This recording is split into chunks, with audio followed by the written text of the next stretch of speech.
নমস্কার বন্ধুরা, কেমন আছো তোমরা সবাই? আশা করছি সকলেই ভালো আছো আর আমিও খুব ভালো আছি। আজকে তোমাদের সাথে শেয়ার করব আমার বার্থডের মেনু। প্রতিদিনের মতন আজকেও সেম রুটিন। সকালবেলা উঠে ছেলেকে খাওয়ানোর সাথে মা নিয়ে চলে এসেছিল লুচি আর ছোলার ডাল। ছোলার ডালটা ভীষণই সিম্পল, ঘরোয়া মতনই বানিয়েছিল। তারপরে দুপুরে অনেক কিছু ছিল মেনুতে, তোমাদের সাথে আমি সেটা শেয়ার করে দিই। প্রথমে তো ছিল পমফ্রেট ফ্রাই, ডিমের ডেভিল আর এই কাঠি চিংড়ি। মা দারুণ করেছিল, জাস্ট অসাম হয়েছিল খেতে। আর 5 রকমের ভাজা, আর এখানে ছিল মাটন কষা, মালাই চপ, চাটনি, আনারসের চাটনি করে, আর সাদা রাইস আর বিরিয়ানি দিয়েছিল। বিরিয়ানিটা করতে আমি একটু হেল্প করেছিলাম, বাদ বাকি সব কিন্তু মা নিজে হাতে করেছিল।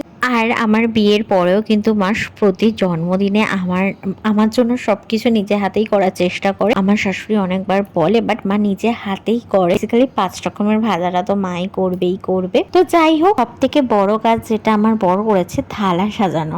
এই ডেকোরেশনটা দেখছো, এটা কিন্তু আমার বর করেছে। কেমন লাগলো তোমরা জানো। আর যারা যারা আমাকে উইশ করেছো তাদেরকে অনেক ভালোবাসা। আশা করি সবাইকে আমি রিপ্লাই দেওয়ার চেষ্টা করেছি। যদি কাউকে না দিয়ে থাকি, এই ভিডিওর মাধ্যমে বলে দিচ্ছি থ্যাংক ইউ অল। সো আজকে ভিডিওটা কেমন লাগলো জানিও। আরো পার্ট আসছে। টাটা, দেখা হবে নেক্সট ভিডিওতে।